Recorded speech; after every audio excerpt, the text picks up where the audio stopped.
The College of Agricultural, Consumer, and Environmental Sciences at New Mexico State University invites you to their annual open house, Saturday, April 5th from 9:30 a.m. to 1:30 p.m.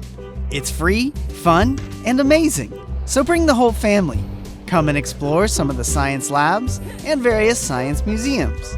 It's entertaining, with hands-on activities for people of all ages.